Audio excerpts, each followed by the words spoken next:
7월 23일 금요일 아침입니다.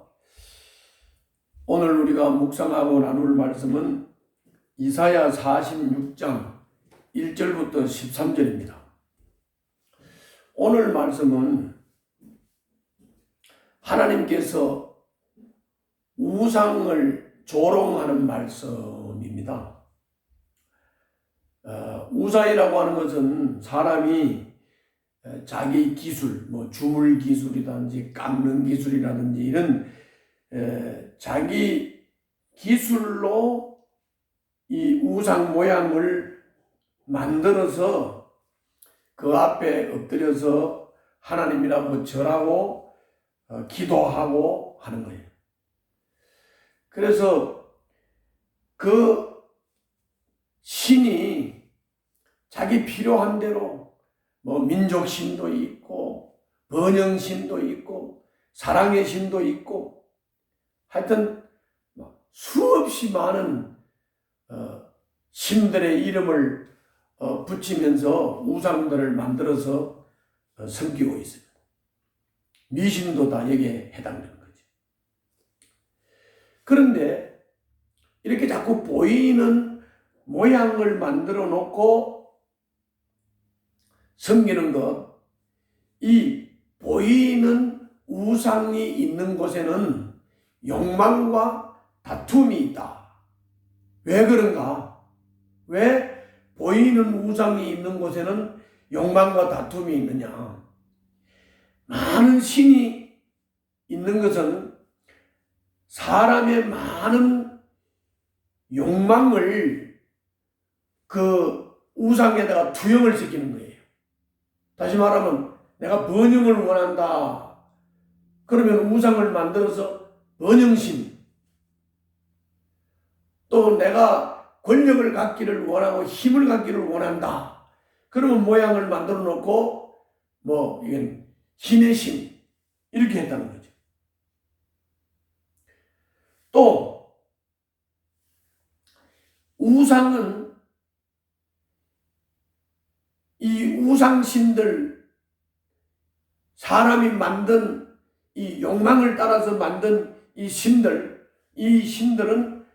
사람이 욕망을 하고 질투를 하고 경쟁을 하고 싸우듯이 이 신들도 사람하고 똑같이 욕망하고 경쟁하고 다투고 한다는 거죠.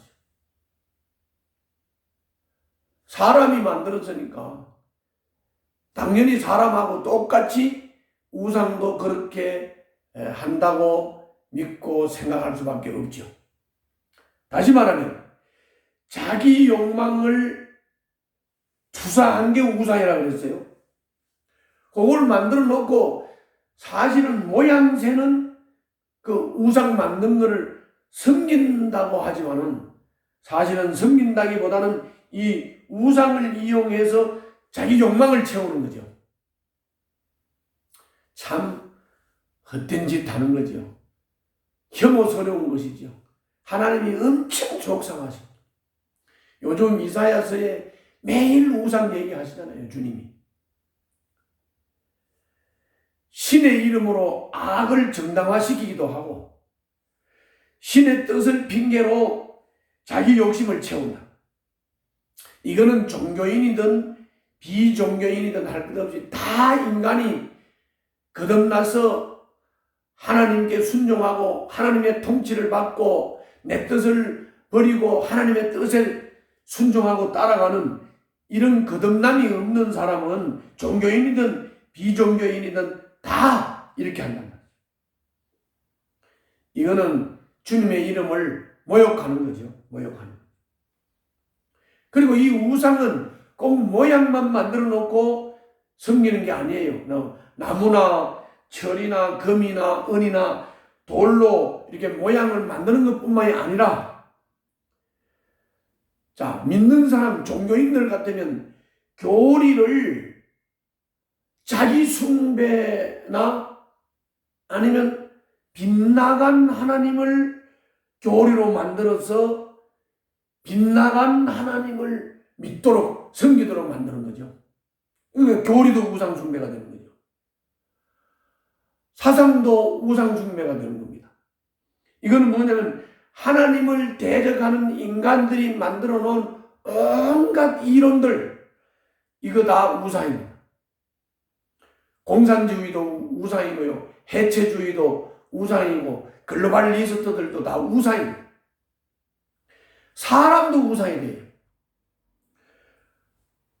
사람은 우리와 똑같지요.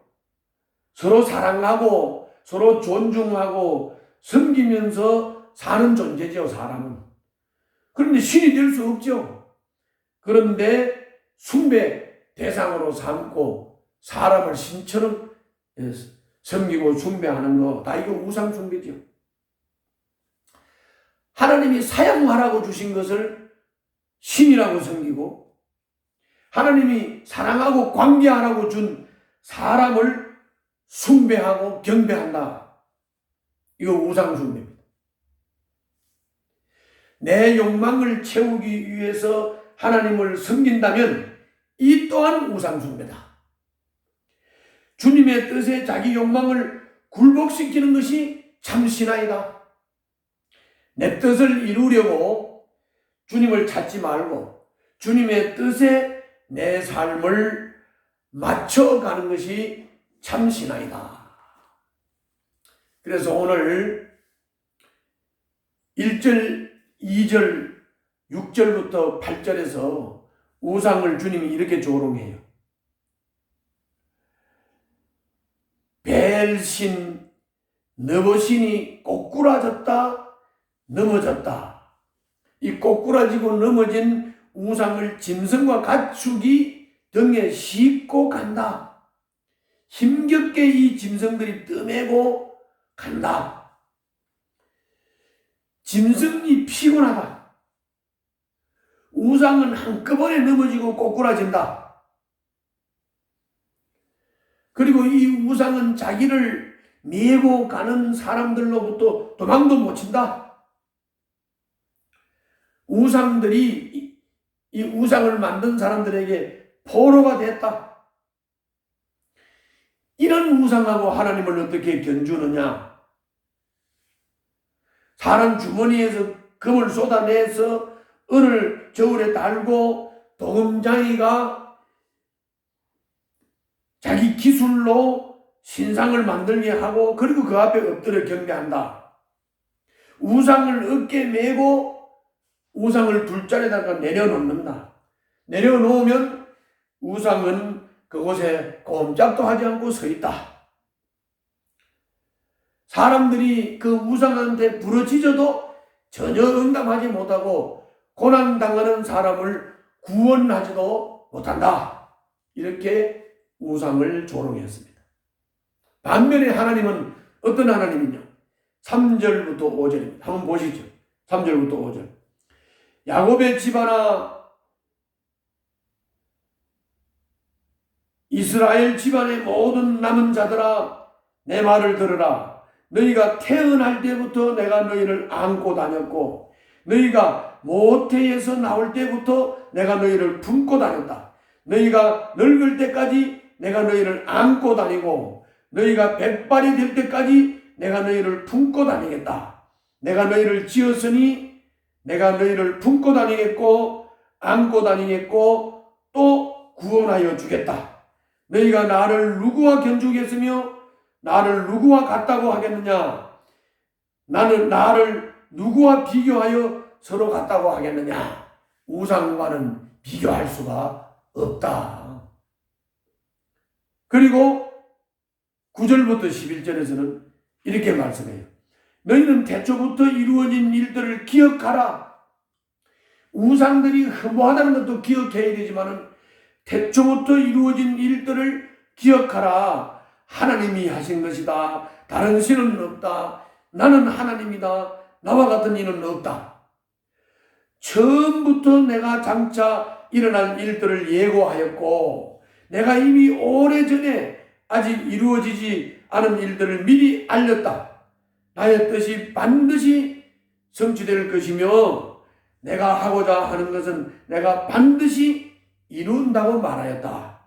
내가 동방에서 독수리를 부르고 먼 나라에서 나의 뜻을 이룰 사람을 불렀다. 그래서 말하는 겁니다. 내가 말하였으니 내가 그것을 곧 이루겠으며 내가 계획하였으니 내가 곧 그것을 성취하겠다. 하나님은 말씀하셨으니까 말씀한 대로 이루시고 계획하셨으니까 계획한 대로 이루시는 분이시다. 그러면서 12절 13절에서는 이스라엘 백성들을 보고 이 고집센 이스라엘아, 이제 의심하지 말고 하나님을 믿으라. 요즘 사람들로 말하면 사람을 믿는다고 하면서도, 하나님을 믿는다고 하면서도 믿지 못하는 사람들, 의심하는 사람들, 자기 경험을 믿고 자기 자신의 지식을 믿는 사람들, 이런 사람들을 보고 이렇게 말했어요. 내가 싸워서 이길 날이 가까웠다. 그날이 멀지 않다. 내가 이기는 그날은 지체되지 않는다. 내가 시온을 구원하고 이스라엘 안에서 나의 영광을 나타내겠다. 이렇게 말씀했습니다. 정리해서 말씀드리면 우상은 헛것입니다. 인간의 욕심을 채우기 위해서 인간의 욕심을 따라 여러 신들을 만들고 모양을 만들어서 이용할 뿐입니다. 우리는 하나님을 섬겨야 됩니다. 하나님이 우리를 낳았고 하나님이 우리를 기르고 하나님이 우리를 돌보십니다. 환난을 만나고 두려움이 닥칠 때 내가 의지할 것은 오직 하나님 뿐이십니다. 사람은 실패하고 교회는 연약해도 주님은 경계하고 고치셔서 반드시 우리를 선택하시는 분이십니다. 주님의 뜻을 이루시는 분입니다. 우리가 연약하고 잘못하면 주님은 우리를 징계해서 깨우쳐서 우리가 하나님의 뜻을 따르도록 만들어서 우리 주님의 뜻을 이루시는 하나님이십니다. 우리는 그 하나님을 믿는 사람들입니다. 그러므로 앞에서 말씀드린 대로 주님의 뜻에 내 욕망을, 내 뜻을 굴복시키고 내 뜻을 이루려고 주님을 찾는 것이 아니라 주님의 뜻에 내 삶을 맞추는 그런 하루가 되시기를 바랍니다. 기도하겠습니다. 한결같이 우리를 품에 안고 사랑을 주시는 주님을 우리도 한결같이 의지하고 의심하지 않고 신뢰하는 하루의 삶이 되기를 원합니다. 주여 도와주시옵소서. 예수님 이름으로 기도하옵나이다. 아멘.